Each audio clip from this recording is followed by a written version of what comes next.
श्रीराम समर्थ. श्री गोंदवलेकर महाराज प्रवचने. दिवस 29. नामात दृढभाव कसा येईल. नामात प्रेम नामानेच येणार. हे प्रेम यायला विषयावरचे प्रेम कमी करायला पाहिजे. दृढनिष्ठा पाहिजे. नामच तारील, नामच सर्व काही करील असा दृढभाव पाहिजे.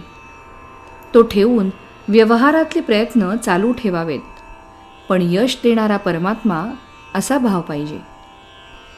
वैद्याकडचे औषध आपण गड्याकडून आणवतो, पण गुण गड्याने दिला असे म्हणत नाही.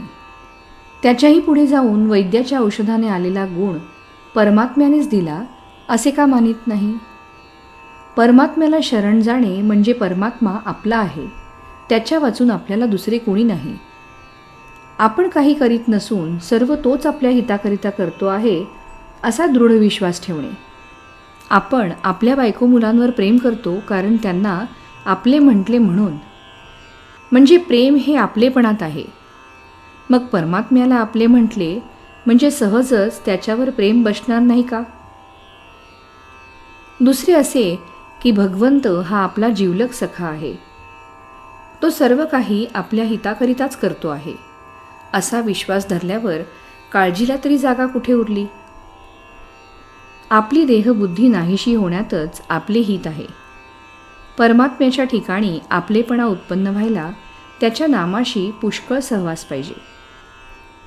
सिद्धीच्या चमत्काराच्या पाठीस लागू नये.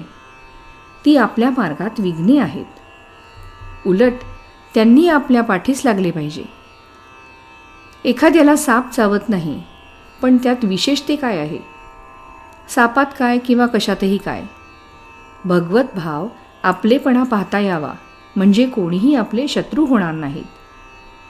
आई आपल्याजवळ आहे या भावनेने मूल जसे निर्भय असते, तसे भगवंत आपल्यापाशी आहे या भावनेने आपण निर्धास्त व्हावे. आपल्याला ज्या गावाला जायचे आहे त्या गावाची गाडी आली की नाही एवढे पाहावे. गाडीत कोण भेटतो याला फारसे महत्त्व नाही. समजा गाडीत आपल्याला कोणीच भेटले नाही तर आपण स्वस्थ झोप घेतो, आपल्या गावी जातो. त्याप्रमाणे आपण आपले साधन करावे. सृष्टीची तत्वे किती आहेत वगैरेच्या भानगडीत पडू नये. त्याचा निकाल कधीच लागायचा नाही. शंका गेल्याशिवाय नाम स्थिरच होत नाही हे लक्षात ठेवावे. देहबुद्धी जोपर्यंत आहे तोपर्यंत नामाचे महत्त्व कळणार नाही. आपला उद्धार व्हावा असे वाटत असेल तर नामस्मरण सोडू नये.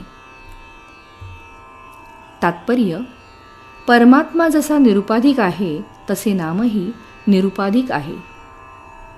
श्रीराम समर्थ.